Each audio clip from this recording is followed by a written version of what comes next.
Morning, everybody. Grab a cup of coffee and a donut or three, and let's do some switching. Hey, real quick, I just want to let you know there's a few minutes at the end of this video where I answer a few questions that people have asked me. Well, good morning, everybody. Welcome to part 3 of switching. I'm narrating this on the last day of summer. Going out with a bang. It's over 90 degrees with the heat index between 95 and 100.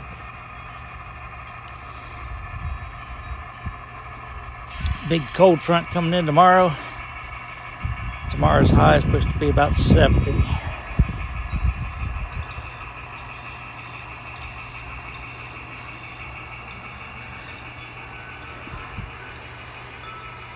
So in this session, we need to switch the Team Track and General Chemical. We're picking up the bulkhead flat car and a tank car from General Chemical, and we are going to spot a tank car back.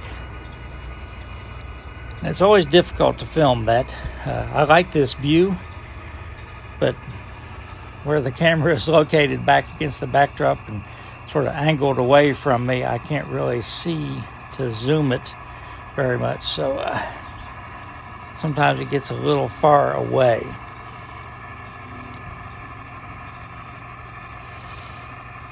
Next time I do this session, I'll use the gimbal and show some different views. I like to switch it up.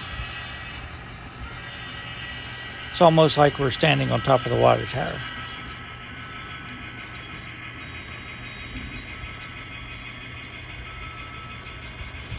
Luckily, there is a decent breeze blowing around, so I'll have to listen to the recording to see if the wind chimes are too bad.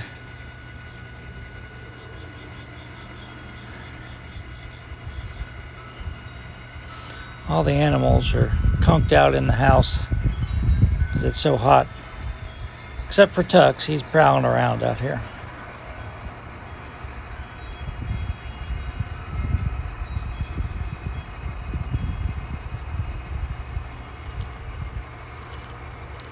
You probably heard his bell. He just jumped on from all that.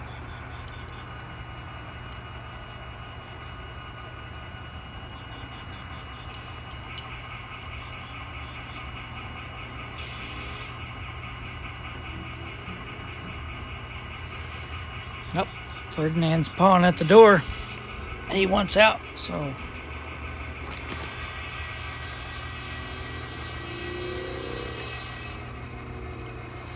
Tux is in, Ferdinand's out.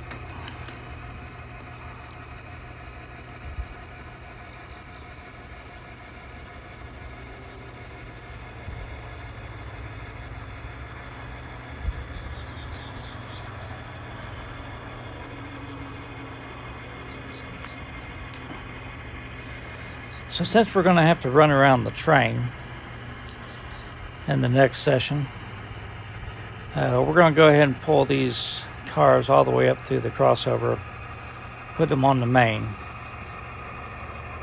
Now we can't block Douglas Avenue, so we'll leave them on this side of Douglas Avenue, and then when we run around the train, we'll have to couple it back together.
It's only about 4:30 in the afternoon, but there is a persistent cricket on the porch with me.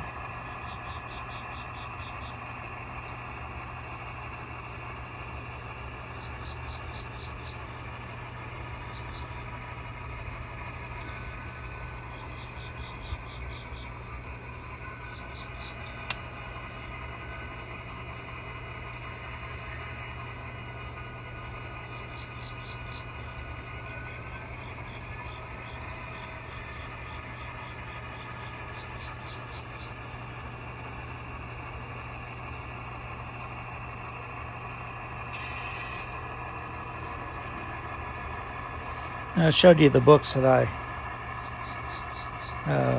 like to reference when I'm switching, and of course a lot of those say to slow down and to pause in between everything, and I do that a little bit, but when you guys are watching the video, I don't think you'd appreciate it if I pause 30 seconds between each switching move every time I change directions.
So we're gonna come back over and cross onto the main, and then we're gonna couple these two cars to the cars we just left on the main, and that'll be the end of the video, because on the next session we're going to have to push the cars across Douglas Avenue to couple onto the cars over there, and we'll leave Douglas Avenue blocked for a few minutes so we can run around the train. I don't have room for 4 cars on the other side of Douglas and 4 cars on this side. It would be really tight. And so we'll probably block Douglas Avenue for a few minutes. We'll see. If I think I can do it, I have plenty of clearance, I'll leave it like this. I also have to pick up a car from Union Spring. I'm not spotting a car there. We're just picking up an empty in the next session. And we'll do that while we do the runaround.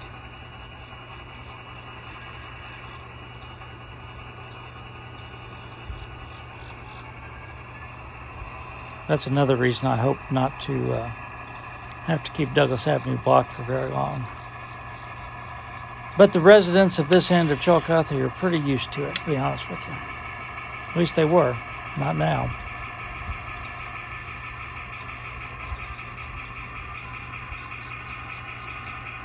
Everybody stay safe. So someone asked how tall my layout was. It's 57 inches from the floor to the edge here.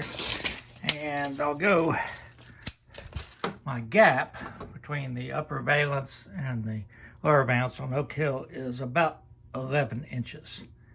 So now let's talk about the backdrop in Chillicothe. So the backdrop, it's interesting. We'll show a picture here of what the original backdrop was. So this is my wife's painting, and let's just say I did not share my vision very well. I didn't want it anywhere near that high, and I didn't want it anywhere near that green. It's too close and too tall. So I decided to go ahead and replace it with the Walthers backdrop. And I did this all when the layout was still in the other room. Okay, so I didn't like it. So I bought a Walthers backdrop, commercial backdrop, and that's what the hills are right there. They're the hills from that backdrop. And I'll show you a picture of what that backdrop looked like.